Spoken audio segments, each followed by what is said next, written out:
una idea de la magnitud del problema de los deudores de buena fe de la banca cerrada y estatizada, recordemos lo que el asambleísta Juan Carlos Casinelli, presidente de la Comisión de Desarrollo Económico que tramita el proyecto urgente del presidente de la República, dejó registrado aquí en Contacto Directo.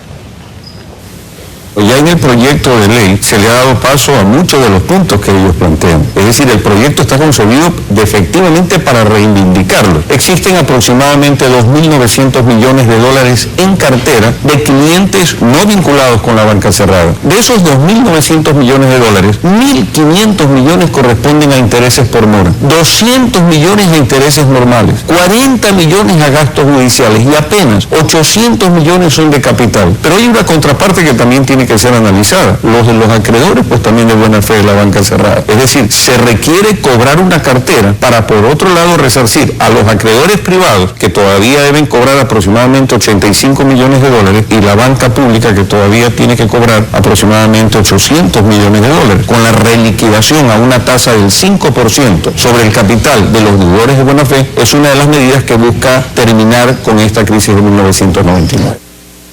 Roberto Parra, presidente de la Asociación de Deudores de Buena Fe de la Banca Cerrada y Estatizada. Buenos días, bienvenido a Contacto Directo.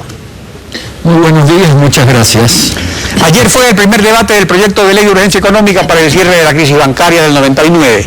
¿Se tomaron en cuenta los pedidos de los deudores de buena fe para el plazo y la gradualidad de los intereses? Sí, ayer tuvimos una satisfacción de que algunos de los legisladores en las propuestas a la ley ya plantearon un cobro reducido y algunos hasta manifestaron que sea del 0% en interés y el plazo aumentar hasta 10 años. Tengo entendido que hoy a las 9:30 va a haber el debate en el interno de la comisión donde ya se van a debatir a nivel de comisión estos dos planteamientos. Pero concretamente, ¿cuánto sería la tasa de interés y cuánto el tiempo? Hay dos partes en este tema. Primero, ¿qué es lo que pasó desde la crisis del 99 hasta el 2014? La ley establece, según el proyecto, que esa parte se reliquide al 5%. Nosotros no estamos de acuerdo con eso porque nosotros hemos pagado y la mayor parte de lo que hemos pagado se ha ido a mora, intereses, honorarios y apenas un 10 o 15% a capital. Y también hemos pagado con los mejores años de nuestra vida, nuestros años productivos, y tenemos un lucro cesante al haber estado impedidos de tener la capacidad plena de ejercer nuestra profesión, nuestro negocio o nuestra actividad productiva. Y la segunda parte es lo que viene de ahora, el 2014 al futuro. Ahí es 5 años, establece la ley, si hay un saldo, a 5 años al 5%. El deudor tiene la opción de entregar la garantía, sea hipoteca o la prenda, y con la entrega se cancela la deuda. Pero con esas dos tasas prácticamente nos llevan esa opción. Algunos deudores sí queremos conservar la prenda o la garantía porque es vivienda o es una planta que nos permite producir. En ese caso necesitamos más plazo. Y además, ayer en la Asamblea nos han planteado, y es uno de nuestros planteamientos, también un crédito para reactivación. Ningún banco privado nos va a dar un crédito con solamente darnos la calificación de A. Nos van a preguntar qué han hecho ustedes en estos 15 años. Pues hemos sobrevivido. Entonces tenemos que tener un apoyo de la banca pública especialmente para una reinserción productiva de todos estos deudores que somos casi 3.000. Pero sobre la gradualidad de los intereses, ¿eso también está incluido o no se acepta? Simplemente habrá una tasa reducida del 5% para todo el plazo. Una sola tasa está establecida para sea lo que pasó desde el 99 hasta el 2014 y para los próximos años, lo cual nos parece, si somos personas que hemos estado discapacitados económicamente, hagamos de cuenta que somos un inválido que no ha caminado, y nos tienen que dar muletas y después esas muletas dar el primer paso. No vamos a salir corriendo una maratón solamente porque la ley va a estar. Tenemos que tener un respiro, un ayudo. Aparte de eso, quiero decir que es el Estado el que nos cobraba, el Estado que en todo el mundo se entiende que es el que defiende al ciudadano, en este caso era el cobrador. Entonces nosotros a través de la Defensoría del Pueblo hemos planteado algunas quejas y la Defensoría ha señalado que existe también una violación a nuestros derechos humanos, civiles y constitucionales que también deben ser reparados de acuerdo a las leyes internacionales. Para proponer estas condiciones adicionales, los deudores de buena fe invocan la resolución de la Defensoría del Pueblo, párrafo 4 especialmente, que exhorta que para cesar la vulneración de derechos es obligación del Estado otorgar garantías de no repetición y de satisfacción y reparación a las víctimas de tales vulneraciones que le permitan su reivindicación como manda la Constitución y los estándares internacionales de derechos humanos.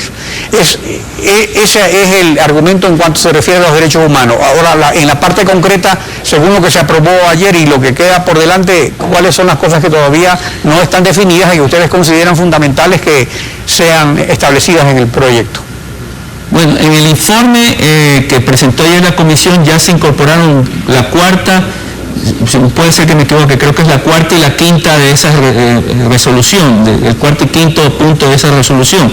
Pero además de eso, nosotros como deudores pensamos que si nos quieren restituir, restaurar, rehabilitar, tiene que haber una compensación. ¿Cómo se concreta esa compensación? Primero con una tasa cero y segundo con un plazo y tercero con la posibilidad de una reactivación crediticia. Así nosotros volveremos a ser contribuyentes del Estado con nuestros impuestos, generadores de empleo, podemos ser gente productiva, somos un recurso de capital humano que puede ser muy útil para la sociedad y que ese es el planteamiento que nosotros queremos que así se lo vea. Primero, ¿y cuántos son los deudores de buena fe?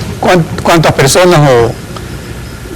De acuerdo a las informaciones del Banco Central son casi 2.900 deudores, que somos los últimos deudores que no han sido resueltos sus casos, pero originalmente éramos más de 22.000 deudores. Unos se condonaron la deuda con una condonación de $1.000, luego vino la última condonación de $5.000 con la ley del buró y también hubo la resolución 1269 del año 2009.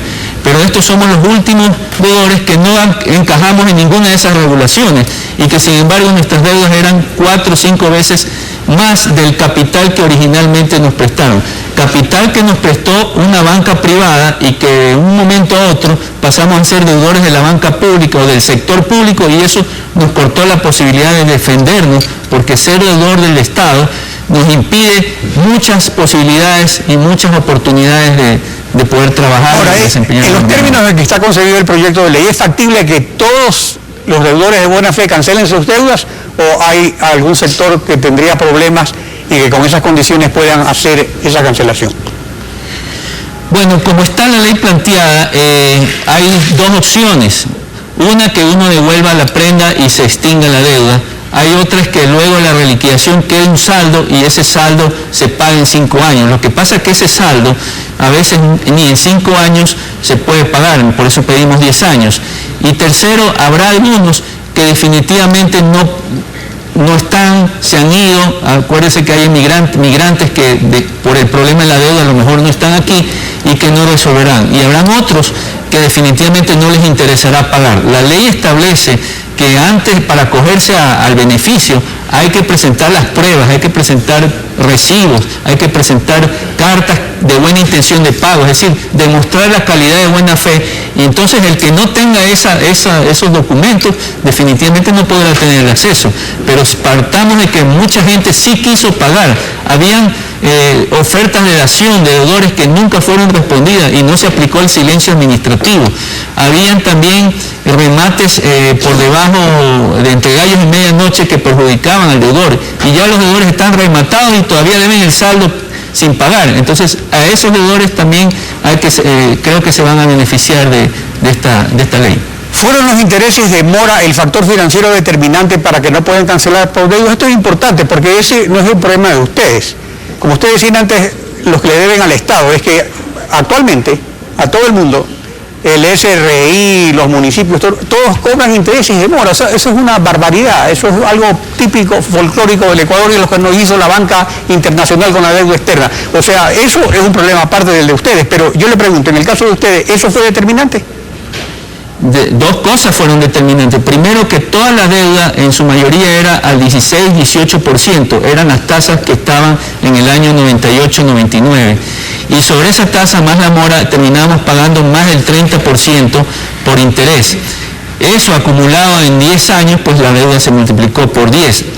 A eso le sumamos de que el dólar venía devaluándose antes del cierre de los bancos. Entonces, muchos ganamos en sucres y antes de la dolarización ya estábamos quebrados, pero nos empezaron a cobrar desde el mismo primer día, cuando a los bancos sí se les dio plazo para pagar con el congelamiento bancario y también se les dio préstamo de liquidez a bajo costo. A los deudores no se nos dio ninguna oportunidad de poder salir de la crisis, cuando somos la fuente del pago y del trabajo de este país.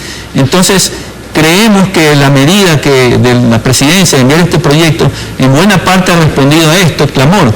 Además, quería señalarle, señor Penagos, que gracias a la lucha que hemos hecho los deudores, también los acreedores, también los jubilados y también el mismo Estado está encontrando una solución. Entonces nuestro efecto ha tenido un beneficio, o va a tener un beneficio también al país entero, que va a poder ordenar estas cuentas que son un caos, y que la crisis bancaria va a tener, creo, ahora sí, un fin razonable.